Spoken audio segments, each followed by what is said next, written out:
Hey, what's up, everyone? Welcome back to the Fat Muscle Project podcast. I'm John Gorman, one of your hosts. It's question of the week time, and this is a really good topic. We've talked about it a zillion times over the last 10 to 15 years, I know, but we're going to keep talking about it because there's a lot of really interesting information on this supplement of creatine. So, Lisa, why don't you go ahead and take this away and let people know what our question of the week is?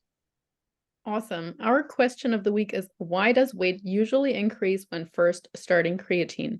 Is it good or bad? And how should I best be taking creatine? So like what kind of time of day, what dosage, loading or not, etc. That's a good Yeah. question.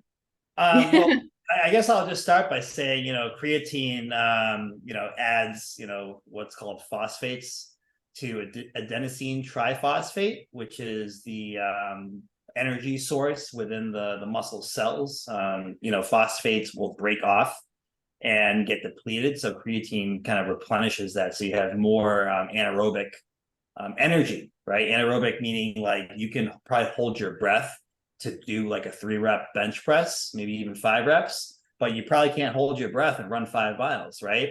So it's anaerobic, meaning that it doesn't need oxygen. So ATP is that power source for that. So creatine adds gas basically to that power source. It's osmotic, and that's why it pulls water in. And your muscles are water anyway, about 70% water. So that's why you get that fullness from it. Yeah, Awesome. Thank you for setting the stage there. And yeah, so in regards to the drawing the water into the muscle more when you start taking creatine, John, is that good or bad, to answer the second question in there? it's a great thing. I think everyone listening, there's a very small population of people that have really low EGFR, which is kidney function, things like that, that your doctor is going to want you to stay away from creatine and have a lower protein intake. Tiny, tiny, tiny amount of the population. So that's the only people that really need to worry too much about it. All the research, it's the most researched product supplement ever. And it's the best money that you can spend to get results. So creatine to me should be taken literally by anyone that's training in the gym, men, women, it doesn't matter.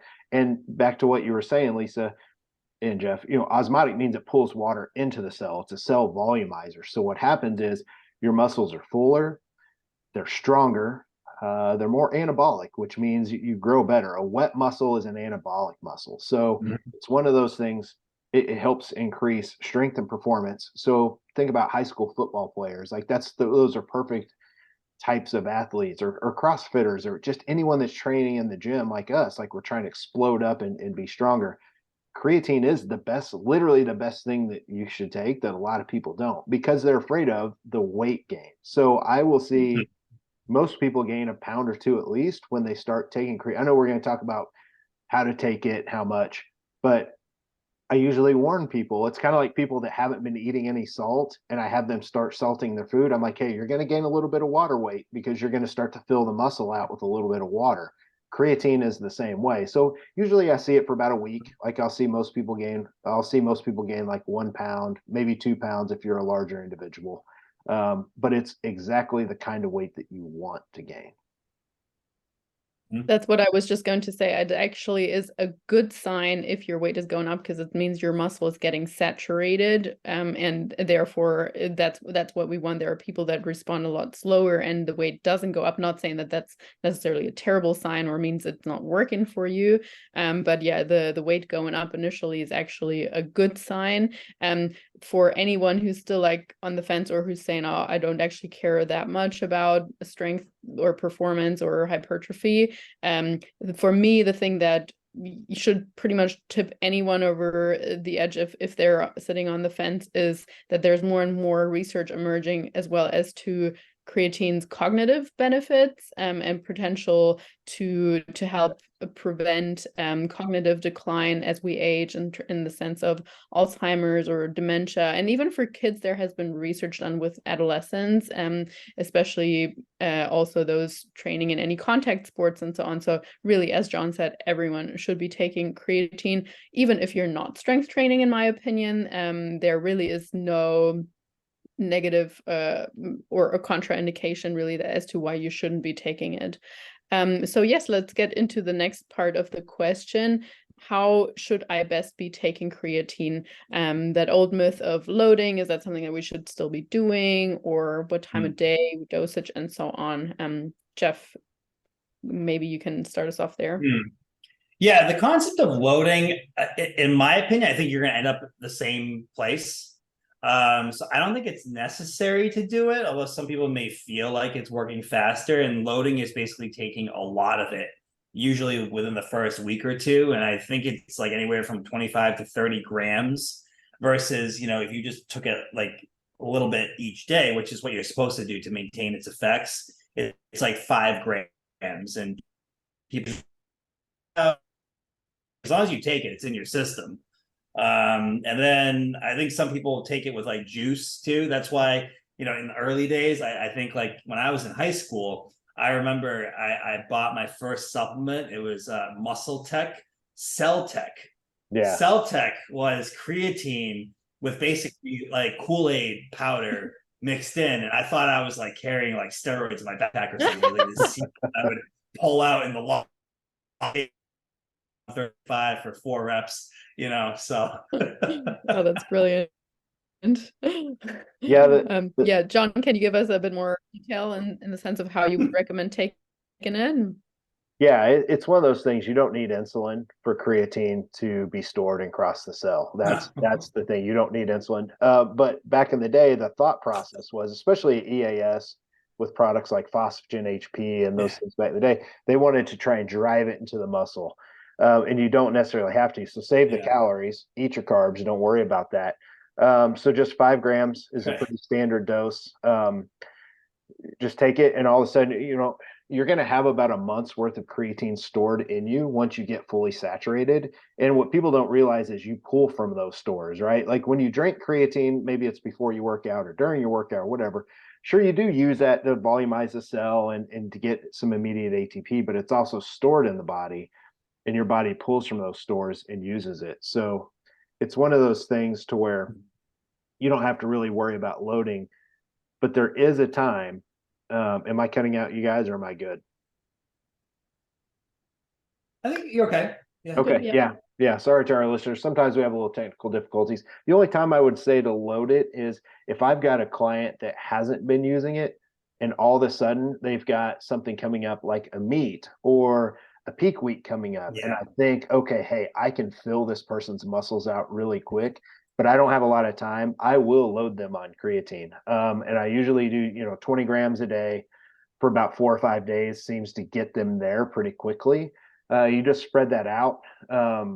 It's real easy. It doesn't taste like anything. Like that's why we sell creatine monohydrate, because you just throw it in, it disappears. You don't even know what's in your drink. But make sure you've got a high quality micronized creatine. Like don't get this super, super cheap stuff from Walmart. Like use high quality. But but 4 scoops a day should get you there. And you're going to see the scale go up, but you're going to see a drastic difference in your look if you're somebody that's competing on stage, and your strength is going to go up really fast if you're getting ready for a meet. So that's the times I will do that. In the sense of quality of creatine, if you're thinking of like experimenting with other things like creatine ethyl ester or whatever the other ones are called, don't waste your money on that. Creatine monohydrate, there has been the most amount of research has been done on that, and everything else is either potentially of the same effect but way more expensive, or has a lesser effect. So don't waste your money on that front would be my tip on that end. And in terms of dosage, I think if we're dealing with really small individuals, we can sometimes get away with 3 grams or so. So let's just say a female 110 grams or something like that might be fine with 3 grams. If you're a larger male with 250 grams or 250 pounds or so, you might want to err on the side of 10 grams per day, perhaps, or if you're doing contact sports, but generally that recommendation of 5 grams per day is probably pretty safe for everyone. In the sense of loading, my only point would be it's more likely that you have digestive discomfort if you are loading, I believe. But like John said, if you spread it out throughout the day, chances are a little bit slimmer.